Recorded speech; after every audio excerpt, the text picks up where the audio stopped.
Hello everyone, welcome back to our YouTube channel R N study success point.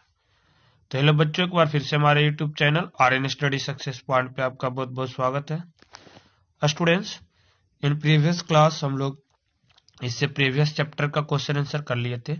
आज जो हम लोग पढ़ने वाले हैं मेटल एंड नॉन मेटल का क्वेश्चन आंसर पढ़ने वाले हैं। ओके, तो आई होप कि आप लोग को प्रीवियस क्लास जो है अच्छे से क्वेश्चन आंसर समझ में आया होगा। और आज जो भी हम लोग इसे बिल्कुल डिटेल में एक्सप्लेनेशन के साथ करेंगे। ठीक है, तो स्टार्ट करते हैं आज का क्वेश्चन। जो है फर्स्ट क्वेश्चन जो है हमारा एमसीक्यू क्वेश्चन है। ओके स्टूडेंट्स, जो फर्स्ट क्वेश्चन हमारा है वो क्या है, एमसीक्यू क्वेश्चन है। और इसे करना है हमें, क्वेश्चंस जो हमारा कुछ इस तरीके से दे रखा है। क्वेश्चंस जो है स्टूडेंट्स हमें दे रखा है, which of the following can be beaten into thin sheets, यानी कि इसमें से कौन सा जो ऐसा है जिसे हम थीन शीट में कर सकते हैं। अब पहले तो आपको देखो चैप्टर्स पढ़े होंगे तो आपको पता होगा कि थीन शीट्स मतलब क्या होता है। यानी कि ये जो होता है एक मेटल का प्रॉपर्टी होता है। क्या होता है स्टूडेंट्स? मेटल का प्रॉपर्टीज होता है जिसे हम थीन शीट में, क्या मैलेबिलिटी, क्या होता है मैलेबिलिटी, एक मेटल की प्रॉपर्टीज होता है जिसके वजह से हम कोई भी मेटल थीन शीट्स में हम उसे बिटेन कर सकते हैं। तो यहाँ पे आप लोग देख सकते हैं, यहाँ पे आप लोग देख सकते हो स्टूडेंट्स कि जो फॉस्फोरस है वो तो नॉन मेटल है, सल्फर जो है नॉन मेटल है, ऑक्सीजन जो है नॉन मेटल है। तो हमारा जिंक जो है एक मेटल है जिसे हम थीन शीट में कर सकते हैं। तो this is therefore the answer A is correct, zinc जो है वो सही होगा। ओके स्टूडेंट्स, तो आई होप कि देखो क्वेश्चन आ रहा होगा समझ में। अगर जो आप लोग को नहीं समझ में आ रहा है तो बिल्कुल दोबारा से वीडियो को प्ले करके देखिएगा, अच्छे से समझ में आया। अगर जो अच्छा लगे तो वीडियो को लाइक और शेयर ज़्यादा से ज़्यादा करें अपने दोस्तों में, ग्रुप्स में, ताकि ज़्यादा स्टूडेंट्स इसका बेनिफिट ले सके। Now question number two is that which of the following statement is correct, यानी कि इसमें से कौन सा स्टेटमेंट, हमारे पास चार स्टेटमेंट दिया हुआ है, ये चारों स्टेटमेंट में से कौन सा स्टेटमेंट्स जो है वो सही है, हमें ये बताना है। ओके स्टूडेंट्स, तो नाउ फर्स्ट स्टेटमेंट जो है देखो, ऑल मेटल आर डक्टाइल, यानी कि जितने भी मेटल होता है वो डक्टाइल होता है नेचर में।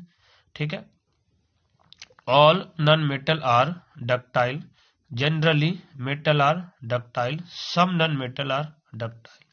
ठीक है, चार मेटल, चार जो था हमारे पास ऑप्शन दे रखा है।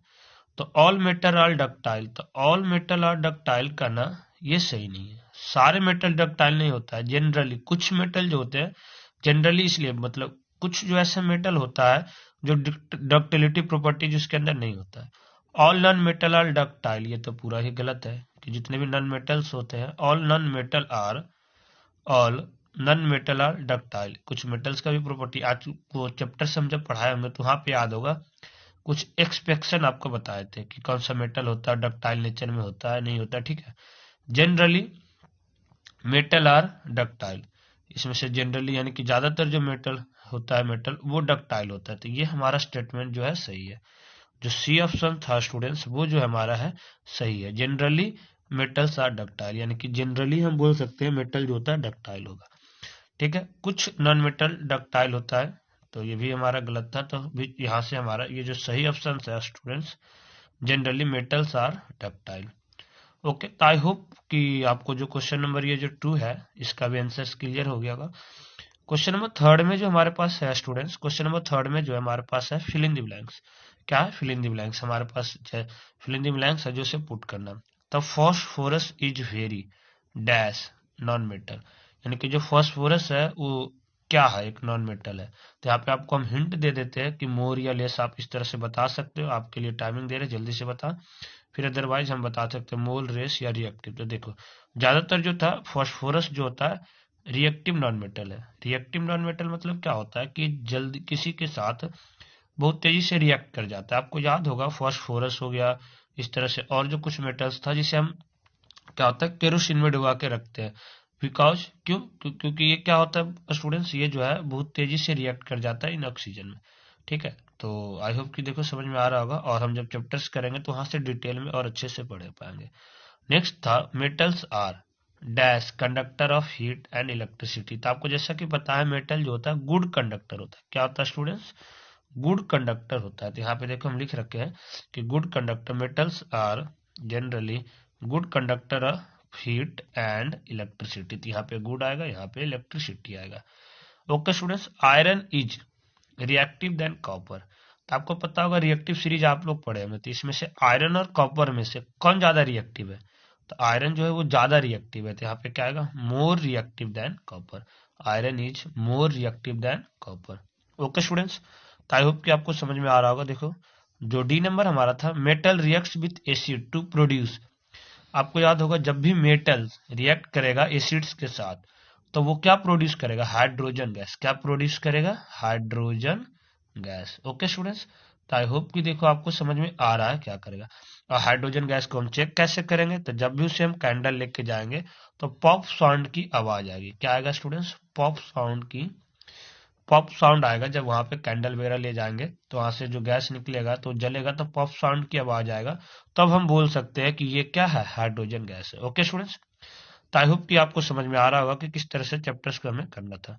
नाउ जो हमारा क्वेश्चन नंबर 4 था स्टूडेंट्स, क्वेश्चन नंबर जो 4 है वो हमें बताना था, ट्रू फॉल्स मार्क करना था। Mark T if the statement is true, यानी कि जो स्टेटमेंट सही है, ठीक है, तो उसे हमें ट्रू लगाना है, और जो गलत है उसे फॉल्स लगाना है। Okay students, generally non metal react with acids, यानी कि जनरली ज्यादातर जो नॉन मेटल होता है वो एसिड के साथ रिएक्ट करता है।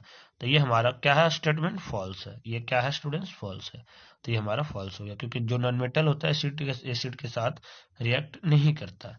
ओके, तो आई होप कि आपको समझ में आ रहा होगा। बी जो ऑप्शन था, sodium is very reactive metal. Sodium जो होता है बहुत ही रिएक्टिव मेटल है। तो ये क्या है?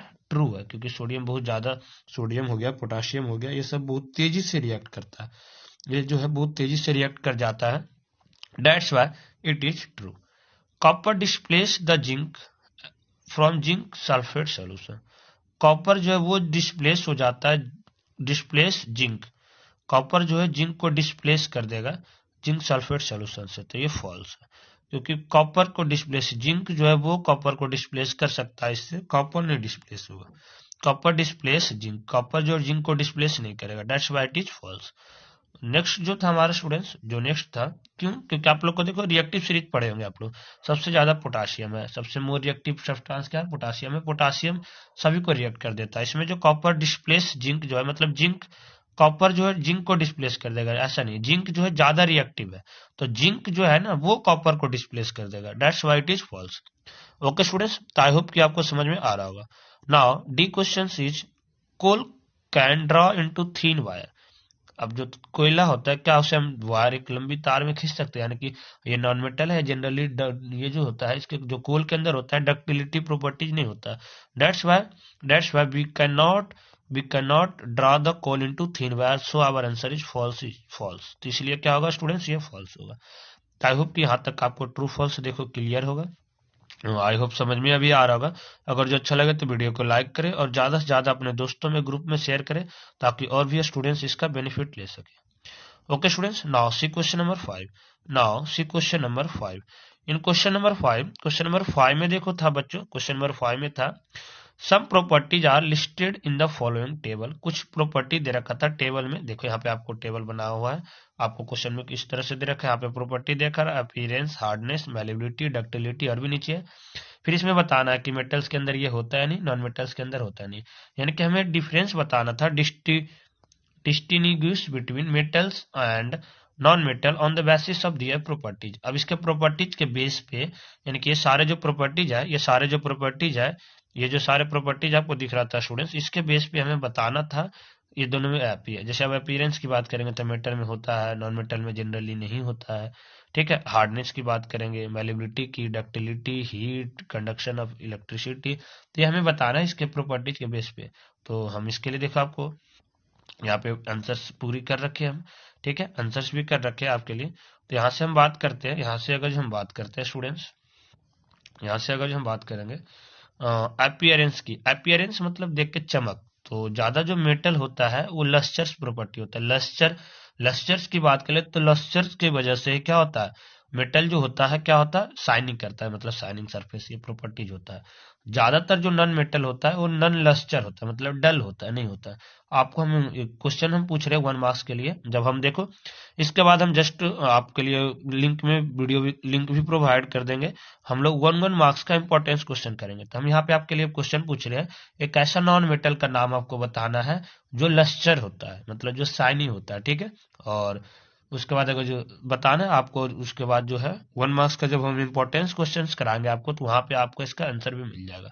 ओके स्टूडेंट्स, कमेंट सेक्शन में करके जरूर बताना, name the properties, name the non metal which are shiny, ठीक है, यानी कि जिसमें लस्टर प्रॉपर्टीज होता है नॉन मेटल के अंदर। उसके बाद था हार्डनेस। तो हार्डनेस की बात करें तो मेटल जो होता है हार्ड होता है नेचर में, ज्यादातर जो मेटल होता है वो हार्ड होता है, और जो नॉन मेटल होता है वो सॉफ्ट होता है।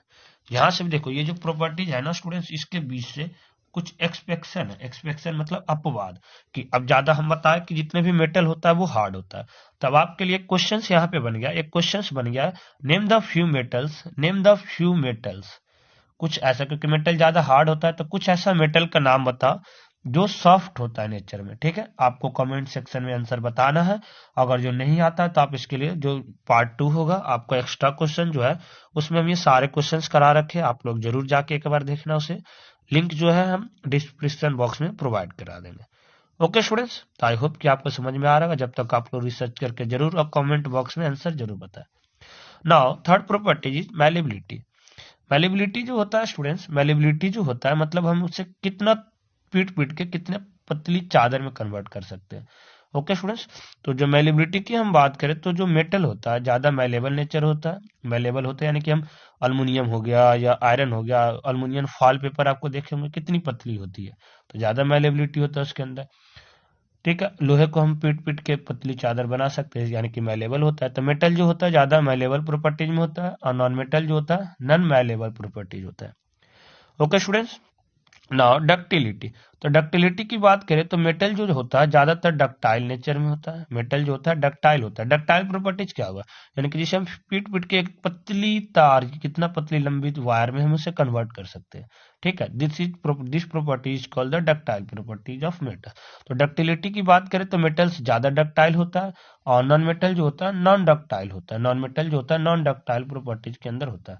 तो आई होप कि देखो यहाँ से आपको प्रॉपर्टीज भी समझ में आ रहा होगा एंड डिफरेंस भी समझ में आ रहा होगा। अगर जो अच्छा लगे तो वीडियो को लाइक करें, अपने ज्यादा ग्रुप में दोस्तों में ज्यादा शेयर करें।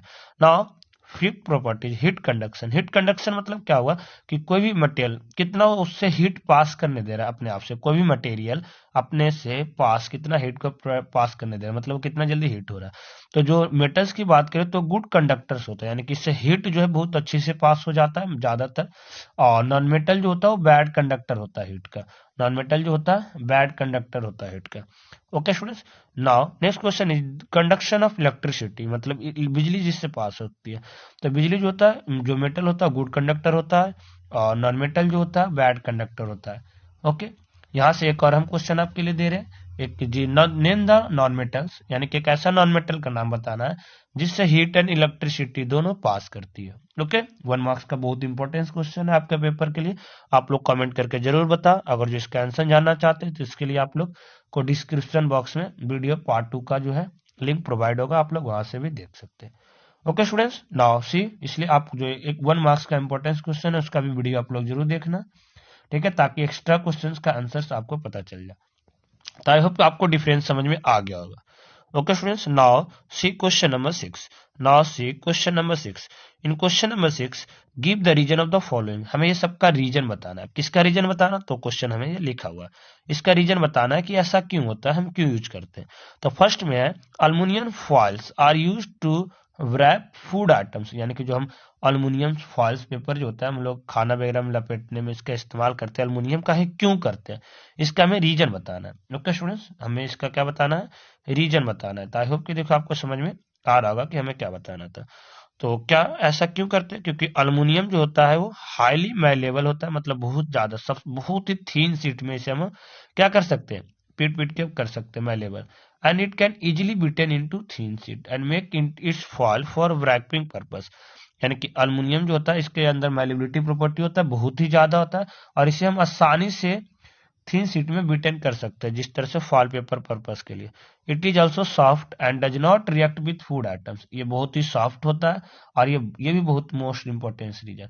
और ये जो है फूड आइटम्स यानी कि खाने के साथ ये रिएक्ट नहीं करता है। That is why aluminium foils are use to wrap food item. इस यही एक कारण है जिससे हम अल्युमिनियम पेपर को, अल्युमिनियम जो पेपर होता है, अल्युमिनियम फॉइल्स को हम लोग यूज करते हैं किसके लिए, खाना को लपेटने के लिए। ओके स्टूडेंट्स, तो आई होप को आपको समझ में आ रहा हो। अच्छा लगे तो वीडियो को लाइक जरूर करना, ठीक है। अपने दोस्तों में ग्रुप में ज्यादा से ज्यादा शेयर करें। नाउ सी क्वेश्चन, इसी का बी पार्ट्स। इमर्शन जो है, immersion rods for heating liquids are made of metallic substance. यानी कि इमर्शन जो रॉड्स होता है, जो पानी वगैरह को हम लोग गर्म करने के लिए यूज करते हैं, तो जो रॉड होता है वो मेटालिक सब्सटेंस से बना होता है। ऐसा क्यों होता है? पानी आप लोग को ठंड के विंटर में देखते हैं ना, आप लोग पानी गर्म करके हम लोग रॉड से गर्म करते ना आते, तो ये उसे मेटल से बना होता है। ऐसा क्यों होता है? तो जो इमर्शन रॉड्स होता है made of metallic substance because, ऐसा इसलिए होता है क्योंकि जो मेटल होता है गुड कंडक्टर्स होता है हीट एंड इलेक्ट्रिसिटी का। हमें क्या चाहिए? हमें तो मेटल ही तो चाहिए। ओके, हमें क्या चाहिए? मेटल ही तो चाहिए इसके करने के लिए। तो जो मेटल्स ये जो होता है गुड कंडक्टर होता है किसका?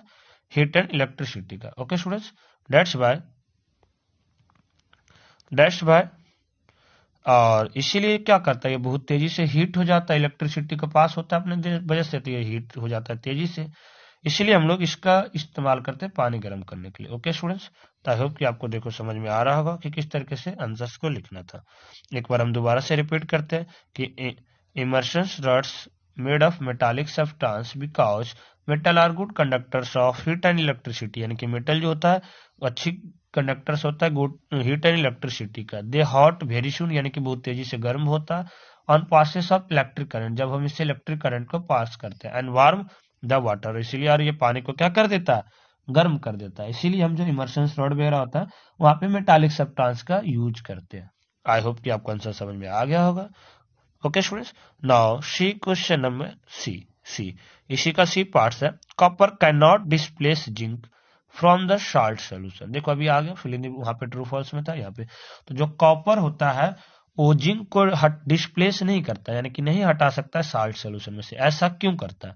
ऐसा इसलिए होता है क्योंकि जो कॉपर है वो, copper is less reactive than zinc. यानी कि जो कॉपर है वो जिंक से बहुत ही कम रिएक्टिव है, मतलब इससे ज्यादा बहुत तेजी से जिंक के साथ ये रिएक्ट नहीं करता, इसीलिए so it can not displace zinc from the solution. इसीलिए इट्स सोल्यूशन, यानी कि इसीलिए जिंक को, जो कॉपर है जिंक को उसके सोल्यूशन से डिस्प्लेस नहीं कर सकता क्योंकि कॉपर कम रिएक्टिव है। हम बताए थे जो मोल रिएक्टिव डिस्प्लेसमेंट रिएक्शन, आपको याद होगा क्या पढ़े थे, जो more reactive metal displace the reactive metals. Okay students, तो आई होप कि आपको समझ में आ गया होगा कि किस तरह से करना था। नाउ डी, इसी का डी में हमें बताना था, आपका रीजन बताना था। डी में क्या था? Sodium and potassium are stored in kerosene. जो सोडियम होता है और पोटाशियम होता है इसे हम केरोसिन में रखते हैं। ऐसा क्यों? तभी हम बताते हैं कि sodium and potassium are highly reactive, बहुत तेजी से रिएक्ट करता है, बहुत ही तेजी से किसी के साथ ये रिएक्ट कर जाता है। यानी कि जब एटमोस्फेयर में रहेगा ना रूम टेम्परेचर में, तो आपस में रिएक्ट करके बहुत कैच आसानी से आग को पकड़ लेता है। So they are store in kerosene, इसलिए हम इसे केरोसिन में लगते हैं। अब केरोसिन में ही क्यों रखते हैं, इसे वाटर वगैरह में क्यों नहीं रखते हैं? तो इसका भी रीजन है स्टूडेंट्स कि केरोसिन में जो होता है वहां पे ऑक्सीजन नहीं होता है। केरोसिन में जो होता है ना मिट्टी का तेल में, उसमें ऑक्सीजन की लेवल, ऑक्सीजन बिल्कुल भी नहीं होता है। That's why we store the sodium and potassium in kerosene. Okay students, क्योंकि वहां पे ऑक्सीजन नहीं होगा तो ये रिएक्ट नहीं करेगा। किसी चीज के जलने के लिए क्या चाहिए? ऑक्सीजन चाहिए। आई होप कि देखो आपको समझ में आ रहा होगा। Okay students, now C question number 7। Now C question number 7। Question number 7 is that, 7th में है can you store the lemon pickle in aluminium utensils, explain. ये बोला क्या आप जो नींबू का अचार होगा, अचार पिकल्स में अचार समझते होंगे आप लोग, क्या उसे हम अल्युमिनियम का बर्तन में रख सकते हैं या नहीं? एक्सप्लेन करो। तो हम बिल्कुल भी नहीं रख सकते। कारण क्या है? क्योंकि जो लेमन है एक तरह का एसिड बिहेवियर होगा, और मेटल पता है आपको जो है, कोई भी मेटल्स जो है एसिड के साथ रिएक्ट करता है तो उससे हाइड्रोजन गैस निकलता है जो हमारे लिए बहुत ही हार्मफुल है। तो हम यहाँ पे लिख रखे हैं, no we can not store lemon pickle in aluminium utensils because aluminium is a metals and metal readily react with acid. यानी कि ये बोला कि नहीं, हम लोग जो अचार है लेमन पिकल्स को जो है हम अल्युमिनियम अटेंसिल्स में नहीं रख सकते हैं। बिकॉज क्यों? क्योंकि अल्युमिनियम एक मेटल है और हमें की पता है कि मेटल जो है बहुत तेजी से एसिड से रिएक्ट करता है, प्रोड्यूस हाइड्रोजन, और हाइड्रोजन गैस प्रोड्यूस करता है। जब aluminium comes in the contact with lemon, यानी किसी तरह से जब अल्युमिनियम लेमन के कांटेक्ट में आएगा, ये भी एसिडिक हो जाएगा, विच जो हाइड्रोजन गैस रिएक्ट करेगा, पिकल विल बी स्पॉइल्ड, और जो हमारा अचार है वो क्या हो जाएगा? खराब हो जाएगा। That's why we can not store the aluminium pickles in aluminium utensils. जो लेमन पिकल है, सॉरी, जो लेमन पिकल है उसे हम अल्युमिनियम अटेंसिल्स में नहीं रख सकते। आई होप ये आपको आंसर जो है समझ में आ रहा होगा कि किस तरह से करना था। Now question number 8 is that matching, match the substance. हमें मैच करना है कॉलम ए को कॉलम बी से। कॉलम ए में देखो गोल्ड दे रखा है, आयरन दे रखा है, अल्युमिनियम दे रखा है, कार्बन दे रखा है, कॉपर दे रखा है, मरकरी। इधर है thermometer, electric wire, wrapping food, jewellery, machinery, fuels. तो आपको देखो आपको समझ में आ रहा होगा। तो आपको जैसा कि पता है गोल्ड, तो गोल्ड को हम किसके लिए इस्तेमाल करते हैं स्टूडेंट्स? ज्वेलरी के लिए। तो फर्स्ट का क्या आ जाएगा? डी। ठीक है, यहाँ पे हम फर्स्ट का डी लिख भी रखे हैं। आयरन, आयरन को हम यहाँ पे यूज करेंगे बच्चों? तो आयरन जो हो गया एक मशीनरी वगैरह के लिए इस्तेमाल कर सकते हैं, तो यहाँ हो गया अल्युमिनियम, रैपिंग फूड, तो थर्ड का सी। उसके बाद देखो कार्बन, तो कार्बन के लिए क्या हो जाएगा स्टूडेंट्स? कार्बन जो है, कार्बन को हम लोग इस्तेमाल करते हैं जो फ्यूल के तौर पे। मरकरी, तो मरकरी जो होता है स्टूडेंट, देखो उससे पहले मरकरी को तो चलो हम बता देते हैं थर्मामीटर में। कॉपर जो है उसे हम इलेक्ट्रिक वायर में यूज करते हैं। आई होप कि आपको समझ में आ रहा होगा। देखो यहाँ पे आंसर भी हम लिख रखे हैं, आप लोग यहाँ से आंसर मैच भी कर सकते हैं। ओके, मरकरी के बारे में आपको बताना थोड़ा fact. What is mercury? Mercury metal है या नॉन मेटल है? आपको कमेंट करके हमें बताना है, मेटल और नॉन मेटल। और क्या है? तो मेटल है।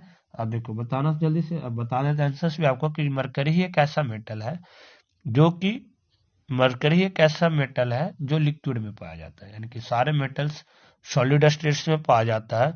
Only mercury is the types of metal which are found in liquid states. Okay students, I hope आपको समझ में आ रहा होगा। इसी तरह से आपको एक एग्जांपल और बताना है, एक आपको कमेंट सेक्शन में आप आंसर करके जरूर बताएं।